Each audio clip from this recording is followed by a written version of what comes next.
regionally and nationally. So I like to say, again, my name is Joshua Arce, and welcome to everybody. And we'll go ahead and get started. I'm going to share my screen, so bear with me for one moment.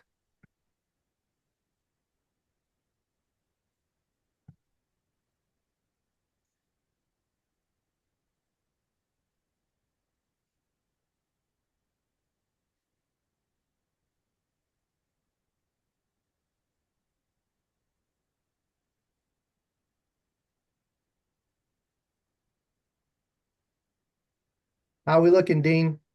We're looking good. Okay. Well, welcome everyone. Again, thank you for taking the time to be here today. Extending my greetings to everyone. Bonjour, Yate, Wastelo, Guatsi, Ocio. I mean, just welcome everybody. Seeing people from all over Turtle Mother today, and it's beautiful. Even folks from Hawaii. It's great to see you all joining us today.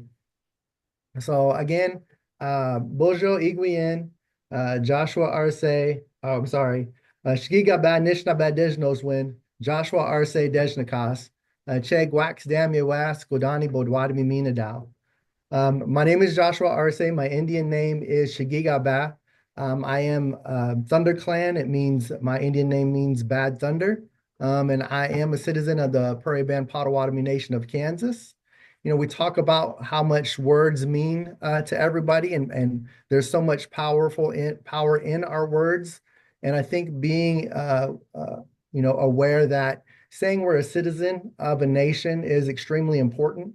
I like to start with that sort of acknowledgement because, citizenship is a lot more than just being a member. Like if you were a member of a social club or a book club, or a membership at a library, our citizenship is something that our relatives have fought for, fought to protect and fought to, maintain throughout our history. So, that sort of recognition is really important to me. Being in this position and having these presentations, I feel comfortable with this group, and there's probably a lot of things I won't have to explain because we're professionals in this field. And so I may go through some of this information a little bit fast, but if there are any questions, we are looking forward to having a little bit of a Q&A period. Um, so this is a little bit about me and about my journey, and some of the work that I've been engaged with. And most recently, I'm still a member of the Board of Trustees for Texas Native Health. I'm also serving my last term on the Lutheran Indian Ministries Board of Directors, and still a part of the UTA, University of Texas Arlington Native Advisory Council. And so, my passion and my work has always been in working with Indian country. I've worked a lot with youth and youth development programming, but also in the different legal fields that really cover a wide range of Native issues. A little bit about the organization. So, PWNA, Partnership with Native Americans, is a nonprofit 501(c)(3), and we've been around for a little over 30 years. Um, our team and I like to make sure we always point out, those accreditations, our charity navigator, 4-star, those candid platinum transparencies, those are all super important for us to recognize. And my team is always very conscious of me making sure I point those out. But our core is addressing immediate needs and supporting long-term solutions. So we have those two arms of work. But underneath our umbrella, we have 6 pillars of service. And the one that I'm really going to focus on today is emergency services, emergency preparedness, and that intersectionality with food.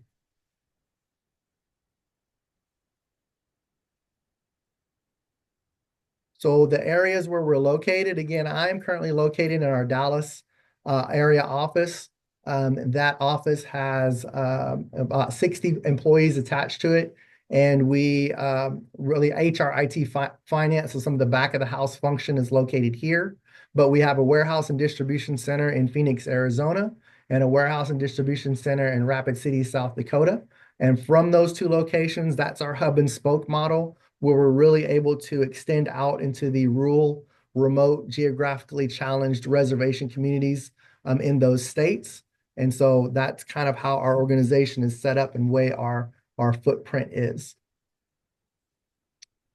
So for today, we're going to talk a little bit about what we mentioned in the opener from Dean. You know, some of the challenges facing tribes before disaster strikes, which I feel like this group is going to have a lot of familiarity with.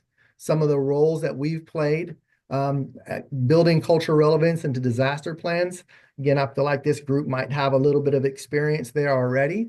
Some of the food access for disaster preparedness, developing those networks and some of the protocols for working with tribes. And some of these things might be already familiar areas, but hopefully I can offer a few different strategies for developing partnerships with local resources, but also developing workforce or any other things that I can share with our experience and some of the best practices and successes we've seen throughout our work. So this one is realities for Native communities before disaster strikes. You know, largely probably a lot of information that most of this professional group already knows. But these are things that we really make sure that we are communicating to our donors, our potential donors, to corporate sponsors, to non-native serving organizations. I recently attended a conference at the Funders Network. It was in Baltimore. And that group really made sure to focus on the fact that native serving nonprofits get less than 1% of total giving to nonprofits. And they are engaged in a commitment to grow that um, uh, less than 1%. They want, and I've shared with them that I don't want our nonprofits to really fight over that 1%. I want us to go out and get that 99%. You know, I think that there's so much opportunity out there, and we want to bring that into our tribal communities. And so figuring out those strategies on how to bring in and encourage these large organizations that might be the MacArthur Foundation, Bush Foundation, Robert J. Woods Foundation, bringing those partnerships in to provide some of that transformative change. And so these are the types of statistics that we really want to share with those groups to enhance their understanding of some of these realities. You know, those funders may never see or drive through, participate with. You know, the tribal communities we serve are largely in rural, remote, and reservation communities, but we also do have a very strong, urban native footprint as well. And so, some of these statistics are going to be similar for those communities, but some of them will be different.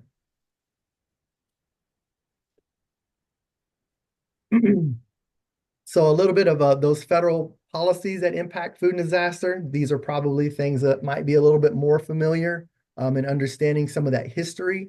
I think historically speaking, laying out that timeline, and this is really what helps set us apart in a lot of these DE&I discussions, is being able to identify that our tribal communities are racially distinct communities, not racially distinct communities, I'm sorry, but politically distinct communities. The fact that we have this long history of a political relationship with the federal government makes us different than those racial classifications.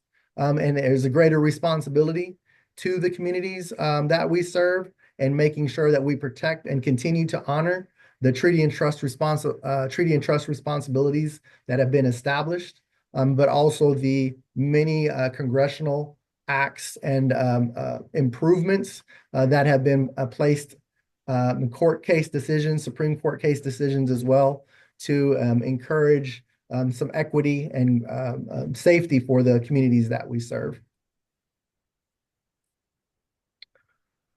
One of the items that I really am found valuable in helping to explain this to some of those in that sector, in the philanthropy sector or donor sector, is the Tribal Health Wheel. Some of you may be familiar with this out of the Intertribal Council of Arizona. I'm not sure I can pull this up, but it is a link that I'm very fond of. Did that come up on your screen, Dean? Yes, it did. All right, make it a little bit larger. Um, so this really kind of dives into, and this is a great tool if anybody wants to use it. If you've seen it, great. If you want to share it with your friends, that's awesome.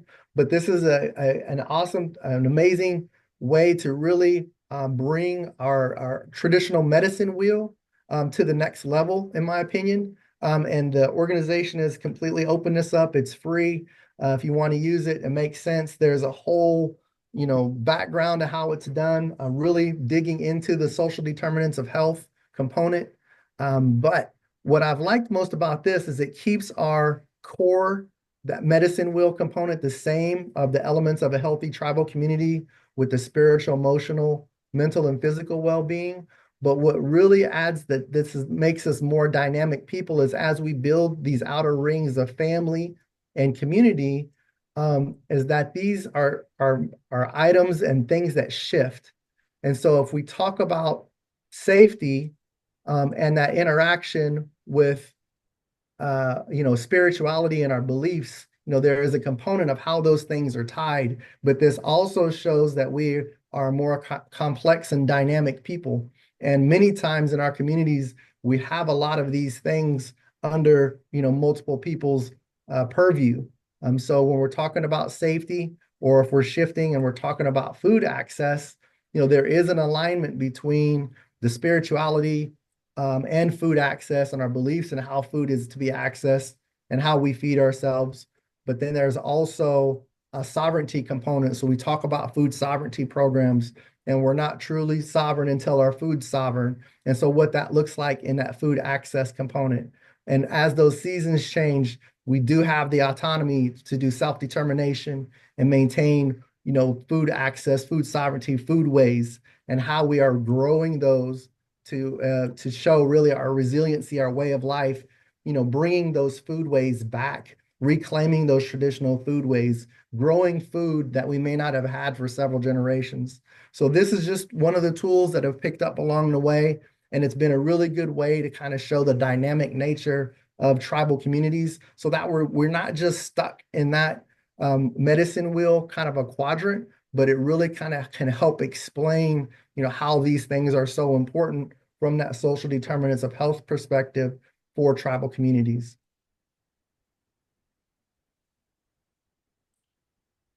So a little bit about our organization and disaster preparedness and our role. Um, this first part about, our ECOSOC designation and, focusing highly on climate change and not how it impacts tribal communities.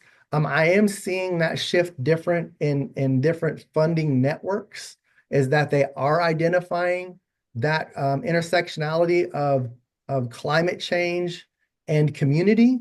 And so it's really helping funders or other networks understand how that intersectionality is affecting Native communities. And so if you guys are working in places, everybody's experiencing climate change in different ways. And so making sure that we can put some attention to how the climate change is shifting and changing foodways and impacting those tribal communities, that can also be a tool to help unlock funding opportunities.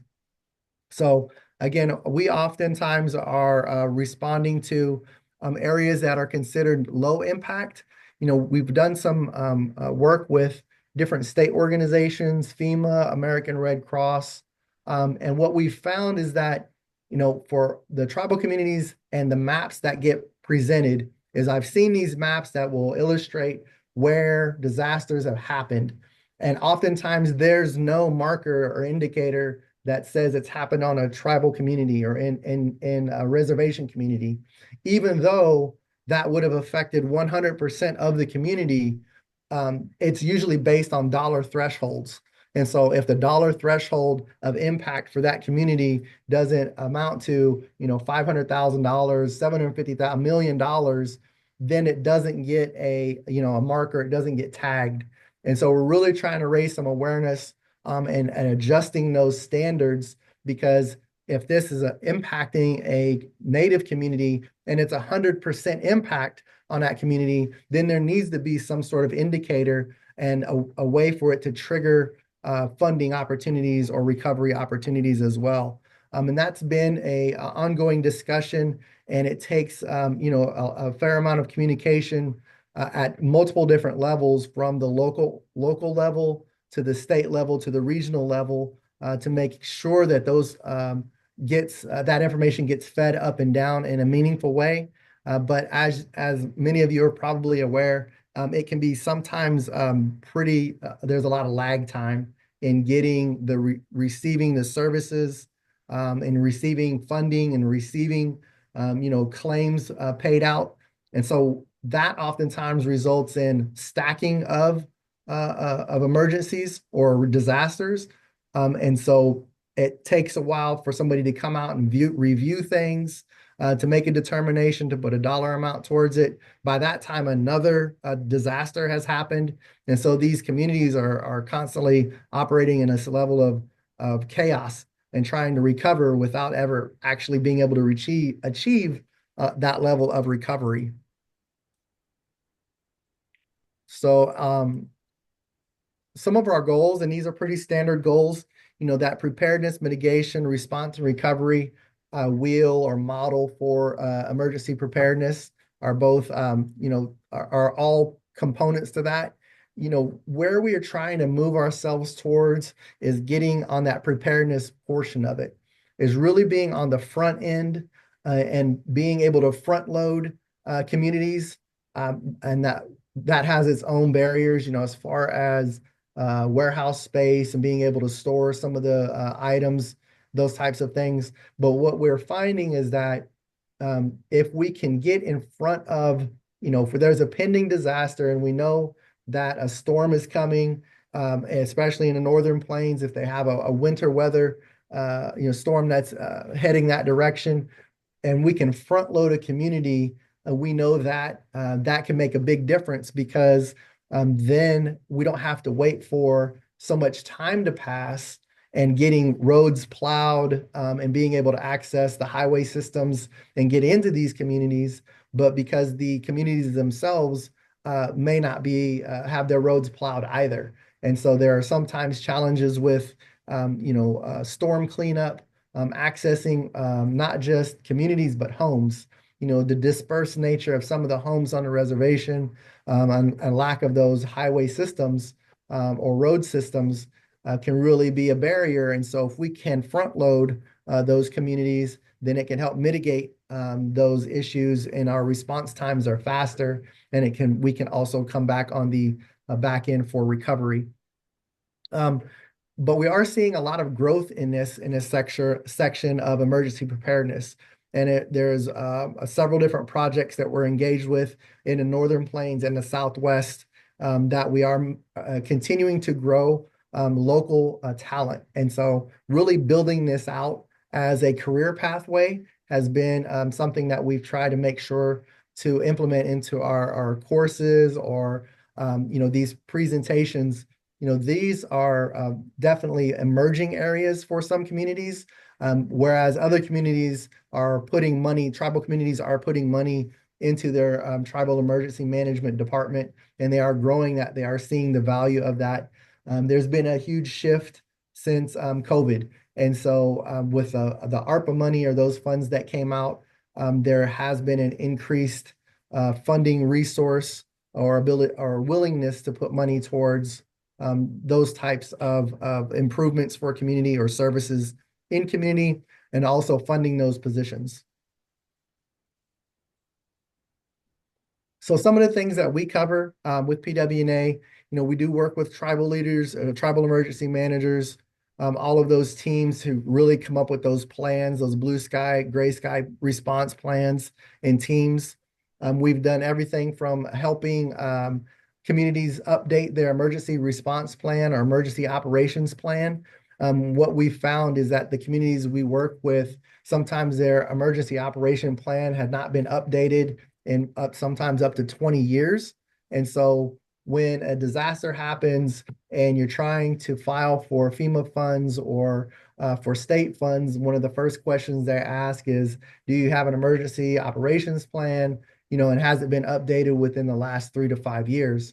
And so the importance of having those plans updated, and also including new things like food preparedness and food response, those can go a long way with making sure you get the sort of support, and you can claim you don't leave money on the table. And that's what we're trying to convey to our tribal communities, is that you don't want to leave this money on the table by not having your plan done. And so the best time to get the plan done is during these blue sky periods. But it does take some intentionality. They have to be very intentional with the work they're doing to update these plans and to make sure that the content is all current, to get them on file with county, state, all the way up through regional resources, and those plans continue to be updated. So, those types of things, in creating these CAT teams and CERT teams, really digging into the community. Those communities can tell us what they need. They tell us what they want. They bring the resources because, it's the sustainability plan for those communities. So we're able to connect trainers, and we bring those trainers into the communities, and then the community members get trained. And so, one area may be able to use their CERT team or their CAT team at their rodeo, whereas another one may use it for their state fair, and another one, it's been interesting because each time the community members really can relate to, like, there's usually a pivotal instance, something happened, and everybody remembers that instance. And so they're like, if we had this during that period, things would have went better. And so the community response has been overwhelmingly positive. There's been those advocates of young people that say, there was an accident in front of my house, and it takes the ambulance 45 minutes to an hour to get there. I need to know what to do during that time period. So those types of trainings that can help with, emergency tourniquets, mental health first aid, the types of things in an immediate situation, really are pivotal, and they're important to these community members because they feel the responsibility. That responsibility for them is to take care of the whole community. And so we've done a lot of work in that area and building up programming, but also if that means getting them cleanup kits, if that means getting them AEDs, those certifications, those are all things that we see as important, and we continue to do in building up local resources and talent. But also when we're doing the youth programming, we really try to build in that career pathway. That this is something that if you enjoy doing, and you enjoy helping your community, you enjoy healthcare, you could be an EMT, you can be a firefighter, and you can be a tribal employee. So there are opportunities that we want to make sure we're building into these trainings as well.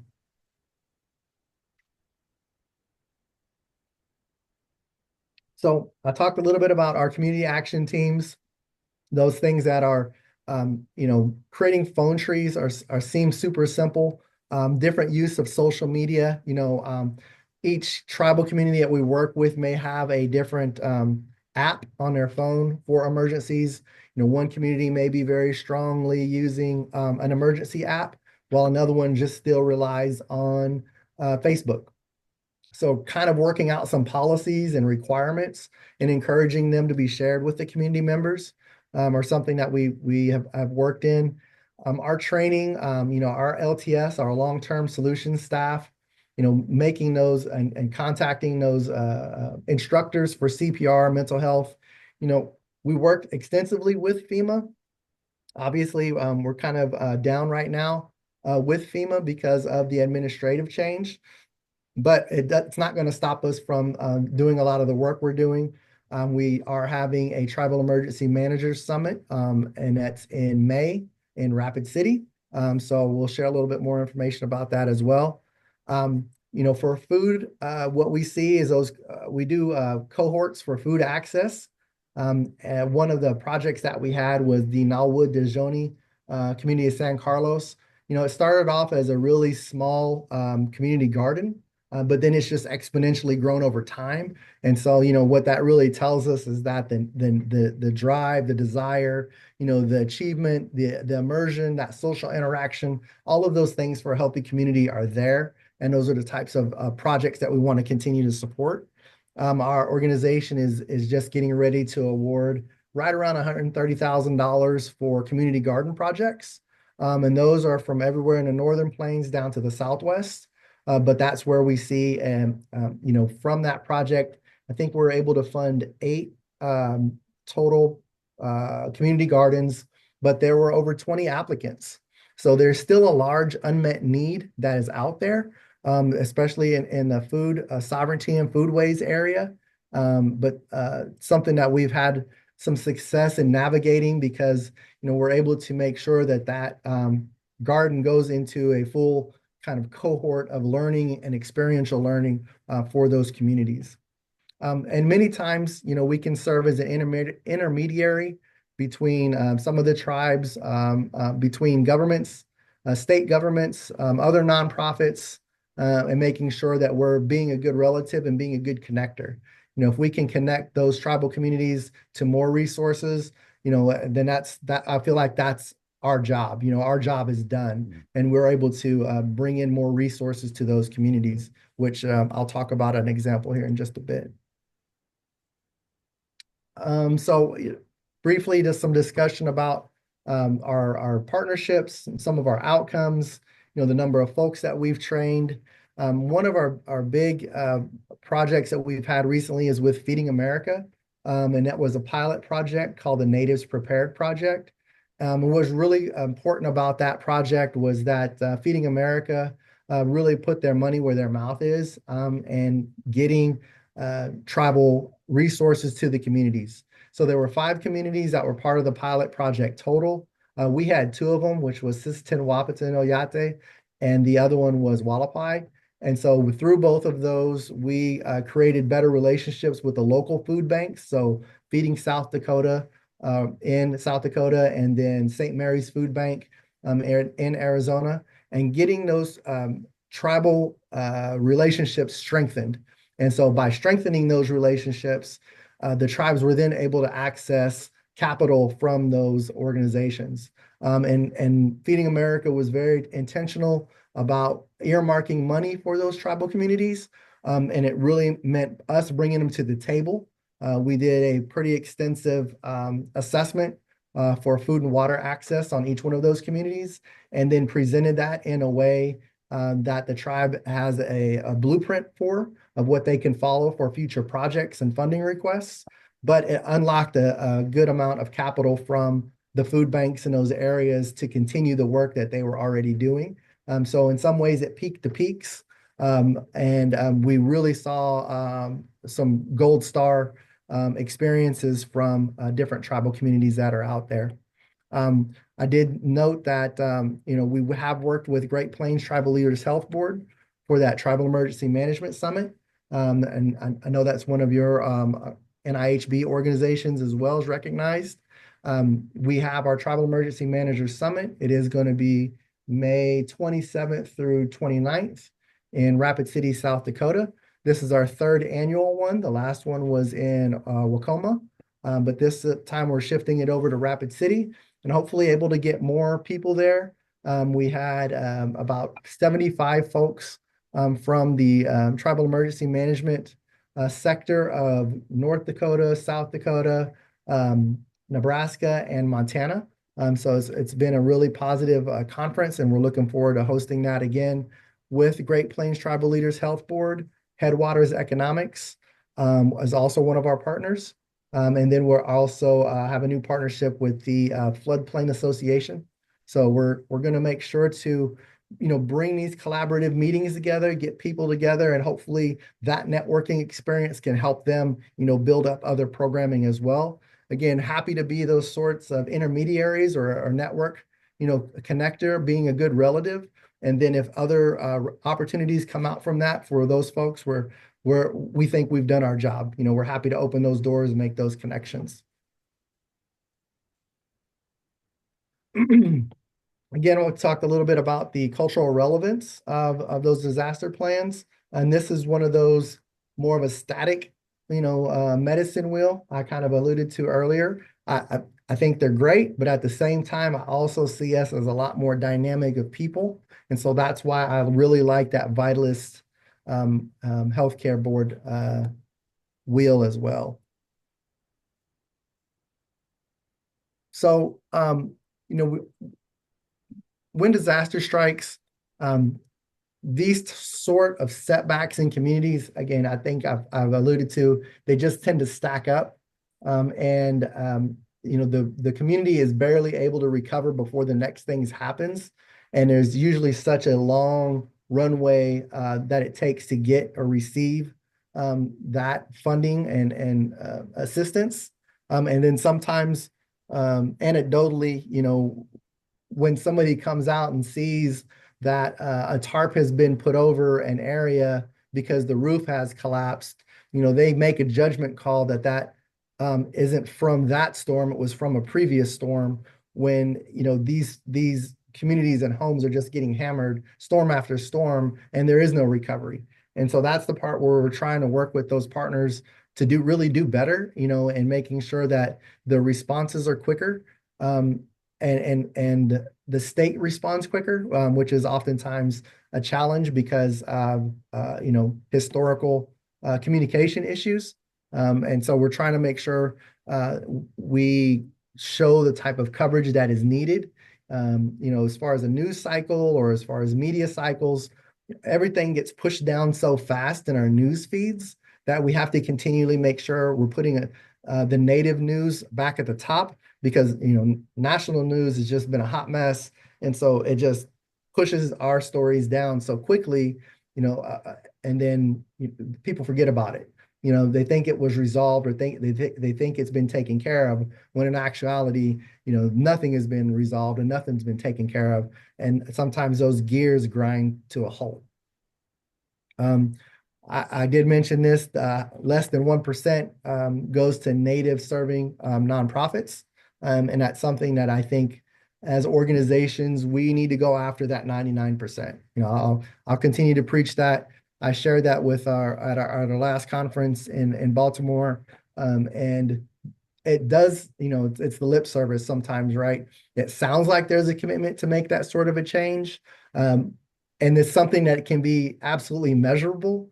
Even if it went from 1% to 2%, that's doubled it. But if we were able to get to 5%, then we might see some of that transformative change we're talking about. But it's really encouraging those donors, those philanthropies, in some ways to be bold, and make these sort of investments, or to have that trust philanthropy model to invest in tribal communities that tribal communities know what's best and what works best, to make sure that they are successful and sustainable with those solutions. Again, some of this I feel like I'm preaching to the choir. The NIHB is modeled after a lot of these things as well. So some of the things that the needs beyond food, and these are what we're kind of seeing. And I thought that it was really great last year at our Tribal Emergency Managers Summit, bringing folks together and hearing about some of their challenges, and what they could use. That's really where we can develop those partnerships for new trainings. But the introduction and use of drones for a more rapid cleanup, more rapid surveying, surveying wide areas, but they're also being used in searches, I think are also some innovative ways. And so if you think about some of our young folks and getting them trained in how to and certified to fly drones, and these are, sometimes 12,000 to 20,000 dollar pieces of equipment with cameras and heat sensors, and they can do certain payloads. They can be used to drop. There's a lot of innovation that can be done, and I think there's dollars that can be used towards innovation grants for these communities, to get them set up with the type of technology that they need. We did see this also with the use of plows or Bearcats, snowmobile crews. if something was airdropped in a place, a pallet of sorts, and then using those Bearcats or using snowmobiles to do the distribution.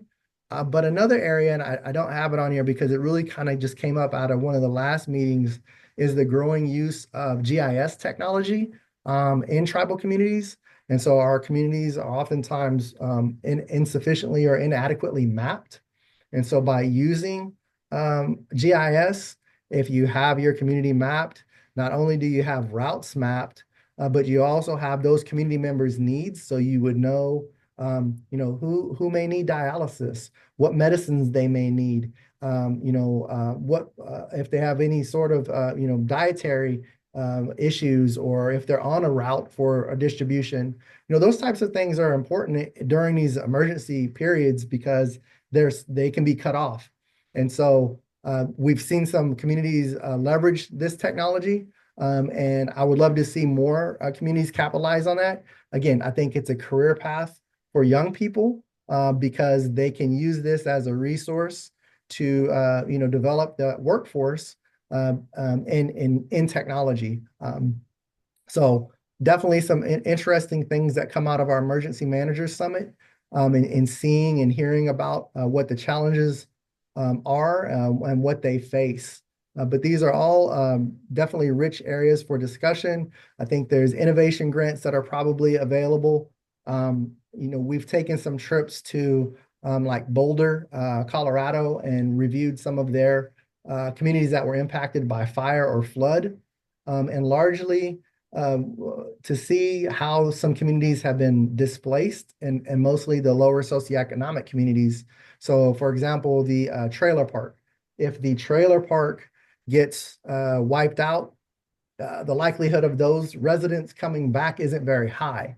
And so, that sort of impact on lower socioeconomic communities and non-native areas is as evident as it is in native areas. And so those are things that we continue to try to be aware of when we're doing our programming, our discussion, and advocating for communities to get restored. So building a cultural competency and trust, the big thing here, I think, is really knowing that history, trying to develop local partnerships and relationships. Again, I think I'll go through this kind of quickly because with this organization, you understand the value of having strong relationships, building relationships, that cultural competency. 574 federally recognized tribes. Geographically, we're different. Regionally, we're different. We have different languages, different clan systems, different foodways, all of those types of things. Communicating this to non-natives, funders, philanthropies, sponsors, those folks, these are the types of things that they really need to understand. And how our nonprofit organizations, the strength that we have is those relationships, is that we are able to seamlessly go in and out of those relationships. When it was during COVID, PW&A was considered an essential service. And so even if a community was closed, the reservation community was closed, we were still able to transport food, PPE, and those types of things into the communities because we have that relationship. And that's huge to us. That's very important to us. And that's what we have to make sure we're communicating to some of those funders or donors that may have the best intentions, but they've never done the work. They don't have the relationship.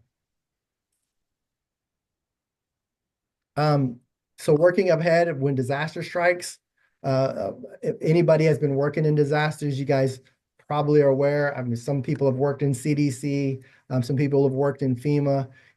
These are all just key and critical components of being prepared in advance of the disaster. Planning for that and ahead as best as you can. Getting folks to recognize the value of having those tabletop exercises is huge. Those things are just invaluable to do at blue sky, role play day. Who are you going to call? What are you going to grab? What do you do? Those types of key exercises really helps awaken those communities so that way they do have a better plan. So building food access into disaster preparedness. Again, there is an apex that we see there, intersectionality that we've seen during our work.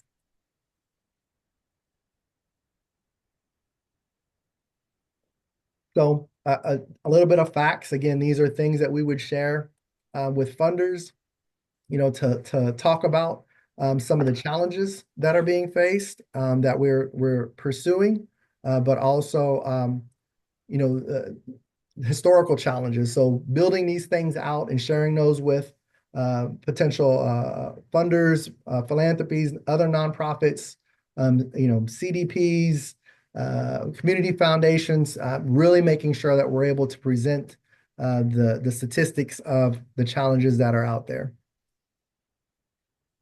I'm going to get through this kind of quickly. I feel like I'm running close on time. I got a few more slides I want to get through.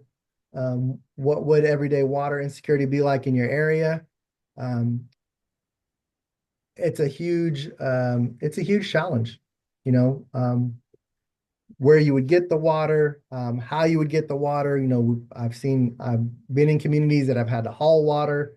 It makes me think back during COVID when they talk about washing your hands for 2 minutes while humming the birthday song. That's a lot of water. I mean, that's a lot of water to try and, wash your hands through that time, especially if you need it for multiple different services and, you're traveling 2 hours one direction, to fill those containers. But definitely it's something that's not to be taken for granted. In Native communities, water is life. And so, the importance there is just paramount. And that was one of the big outcomes for that emergency preparedness plan. We worked through and looked at and did the assessment for water access. Um, you know, the Supreme Court in Navajo Nation case in 2023 did rule that tribes have the rights to water, but they didn't say how they would get the water, or how they should get the water. There was no order included to make sure that tribes got the water. So we were right. Tribes were proved right. We should have the water, but there is no mechanism for us accessing that water. And that's something that is oftentimes overlooked, and sometimes I run into donors or funders, and they may say, well, how much does this take to fix the problem? And it's like, $1 million isn't going to fix this problem. A $20 million doesn't fix the problem. It's such an infrastructure issue that is going to be a lot larger, a more expensive problem to resolve than one-time donation. And one of the organizations that also I've seen with NIHB is USET.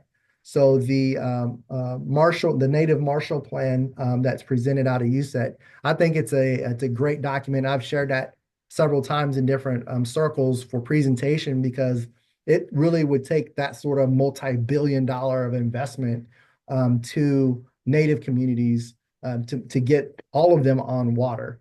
I do see a few stories pop up here and there about a cluster community that'll get connected to water for the first time, and I think that's fantastic. But carte blanche, across the board, access to water is a paramount issue in Indian country, but it's also a paramount issue in urban areas as well. So some of the three problems: food, water access, transportation, housing.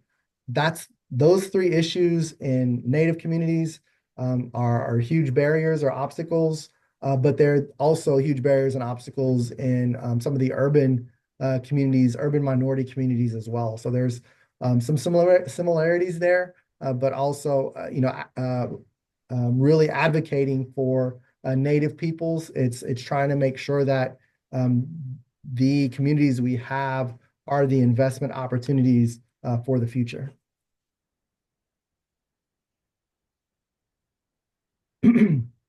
So I did talk about the Natives Prepared project a little bit.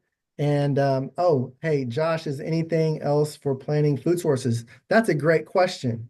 I'm glad you asked. So one of the things, and probably the gold star standard that we saw with Disaster preparedness and food access food is systems from is Native the Onondaga American. Nation. Yes. So Hmm? they We're starting off. were their system and their food system uh, is like they have a 3 to 5 year uh, food system network set up. So if they close the reservation boundaries, they would continue to operate, like without a hiccup to provide their tribal members food.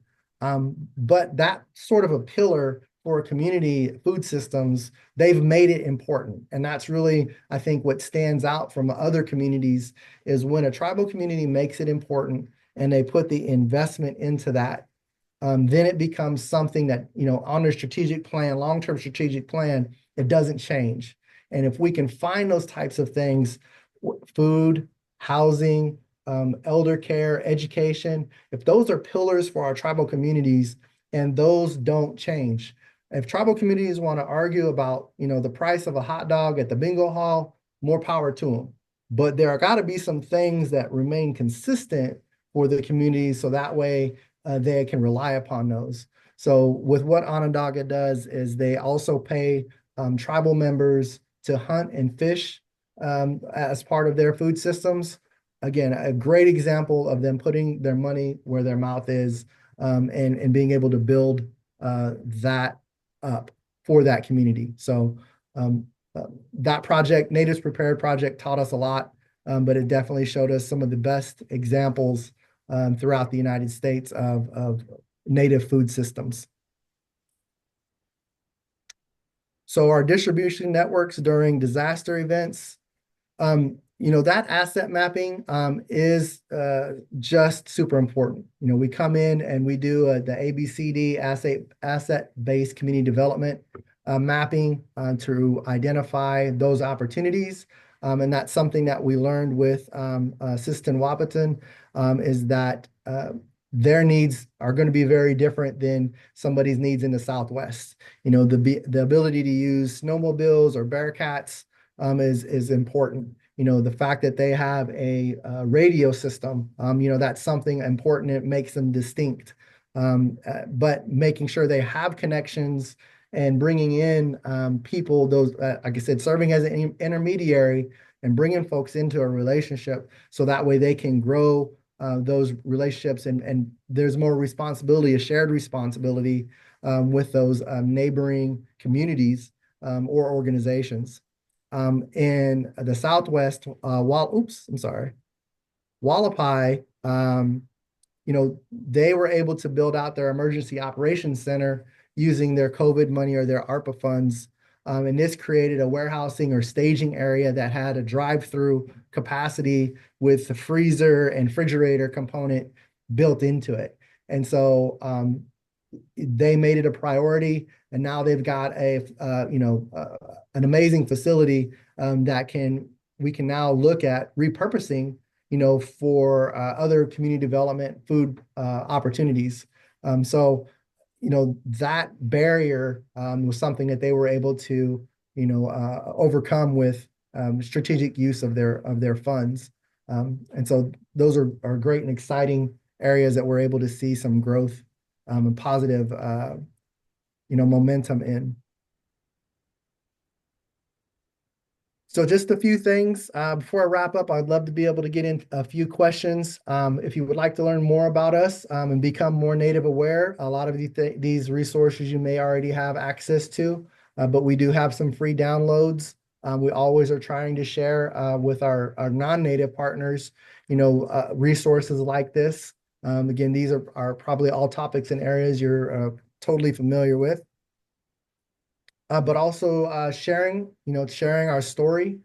Follow us, help us spread the word. When we talk about turning up the volume for Native issues, making sure that we're able to raise that awareness. Again, our stories will get pushed down quickly. And so we can create our own echo by sharing more stories. I love to be able to share things on LinkedIn and about our adventures and our work that we're doing, the communities we're serving, and please join us in that. We'd love to be able to highlight other organizations as well. So with that, I would say Chimigwech, thank you. and I'll stop sharing to see if we have any questions. Wei Son Yahweh, Josh. Excellent presentation. For folks that have questions, we only have time probably for one or two. Please raise your hand and or speak, or you could put your questions in the chat.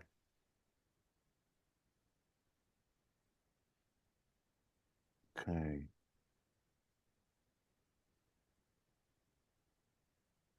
All righty. Does anybody have a question? We don't have any. Well, I do. I have a question. Go for it. How can we engage Native communities in education and training of disaster preparedness efforts, fostering a two-way exchange of knowledge that empowers local leaders and respects traditional practices related to food security and resilience? Good question. So, patience, pack your patience and bring some food. So, what can get us all together always is bringing food. So, bringing food together, and then creating space for those discussions. And it'll be multiple steps. When we do this work, we don't go into this and just plow through a community and let them know what they need, what they should do. We don't approach that cookie cutter style tactic. We want to engage the community. We'll do multiple roundtables. We'll bring in, when we say local sourced, we mean native sourced foods. So if there's a native chef, we'll pay a native chef to come in to do the work, because that will get the community in as well. And so, this transformation, it takes time, but when you're creating relationship and you're creating those spaces for discussion, you got to have some patience. You may not get all the information you need on the first meeting. You may not get it all on the third meeting, but the continuation and that relationship building in those communities is what you build that trust with. And then when the community can trust you, then they're going to start opening up and talking about the historical context, what they can do, how they can improve, offer suggestions, and then it's a shared responsibility. You create a sustainable plan by seeing who the assets are in that community, and you build them up. You build up those community members, you give them resources, and sometimes you get out of the way. Yes, that's important. I think people were looking for your contact information, and I think we have to wrap it up for right now. Thank you for attending this webinar. Please complete the evaluation for today's session. The evaluation is in the chat. Your feedback is valuable to us and is very appreciated. We are committed to continuing improvement of our webinars, and NIHB will consider any suggestions for future training and needs. Some updates real quick for those that are still on. NIHB is accepting workshop proposals for the 2025 National Health Conference. Abstracts are due May 16th, 2025. Please visit our website for that information. NIHB will host their second convening on tribal maternal mortality review, MMR, from June 2nd through the 4th, 2025 in Denver, Colorado. Please visit our website for information on that.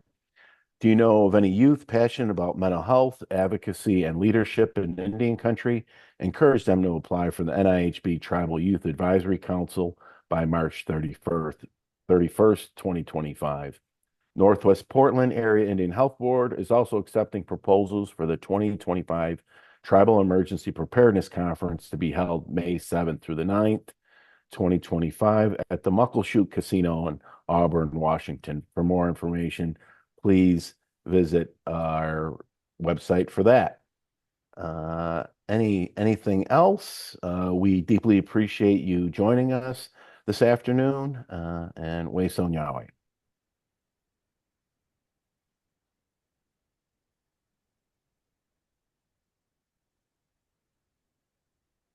Thank you, Dean.